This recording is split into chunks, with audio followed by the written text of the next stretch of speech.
You know those days at work, right? The Wi-Fi is crawling, the coffee tastes burnt, and your boss just sent another urgent email at 5 p.m. But what if I told you that your absolute worst day is a paradise compared to what it was like clocking in a couple of centuries ago? Today, we're going back to the Industrial Revolution, an era where punching the clock often meant, well, punching your ticket to an early grave. Okay, so let's just put things into perspective for a second. Your bad day? It's a list of minor annoyances. Their bad day? It was a literal life or death struggle. We're talking about diseases that made your bones glow in the dark before they rotted away, machines with zero safety guards that could pull you in at any second, and jobs that forced tiny children into spaces so tight they couldn't even breathe. So let's dive into our first section, death by design. And this is a really chilling one. For so many workers, the danger wasn't just some freak accident. Nope, it was baked right into the materials they were handling day in and day out. It was, quite literally, death by design. I mean, just take this job title, Match Girl. It sounds almost sweet, doesn't it? You might picture a cheerful kid from an old storybook. But the reality was one of the most gruesome jobs of the entire era. A match girl's job was simple. Dip matchsticks into a chemical sludge that contained white phosphorus. And all day long, they were breathing in these toxic fumes, which led to an absolutely horrifying condition called phossy jaw.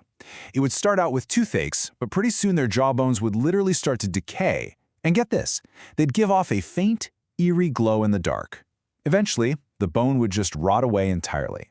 And this poison wasn't just in the match factories. Take the story of Matilda.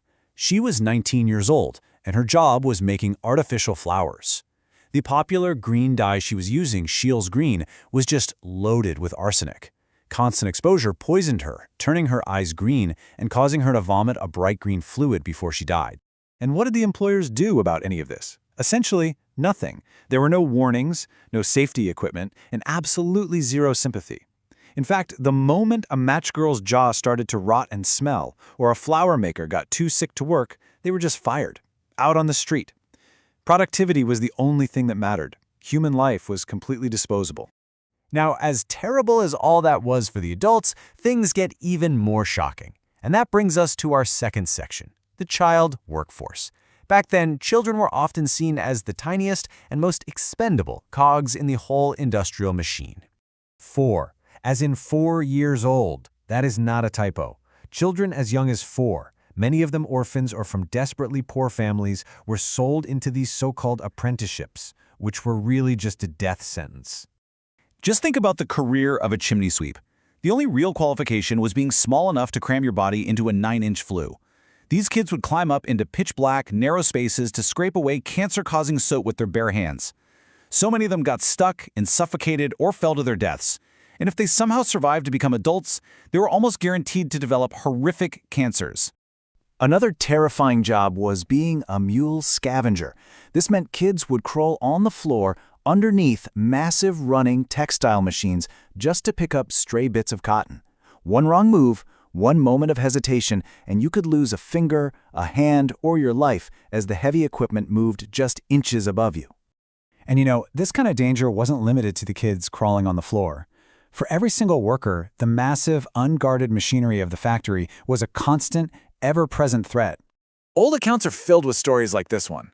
A newspaper from 1864 reported that a woman's dress got caught in an open drive shaft. For 3 full minutes, the machine just twisted and crushed her body before anyone could shut it off. She died from a broken spine. A brutal reminder that the machines were way more valuable than the people who ran them. It's so easy to look back on all of this with just pure horror. But this legacy of suffering, it wasn't entirely for nothing. It actually planted the seeds for huge and desperately needed change. You can actually trace a direct line to the protections we have today. All the death and injury in the early 1800s, it eventually led to public outrage. Workers, pushed to their absolute limit, started to organize. They formed the first real labor unions, demanding not just better pay, but the basic right to survive a workday. Their protests were often met with violence, but they kept fighting, and all that pressure eventually forced governments to pass the first real worker protection laws, the very foundation of the rights we often take for granted. Which brings us to our final and maybe most important takeaway, a debt of gratitude. Every single safety regulation, every weekend, every right you have at your job, it exists because people like Matilda, the Match Girls, and countless other children and adults suffered and died. Our modern workplace, with all its flaws, was built on their sacrifice. They fought the battles so that we wouldn't have to. So I'll just leave you with this one question. Looking at these jobs, being completely honest with yourself, how long do you think you could have survived? It's a sobering thought for sure, and it really gives a whole new meaning to having a tough day at the office.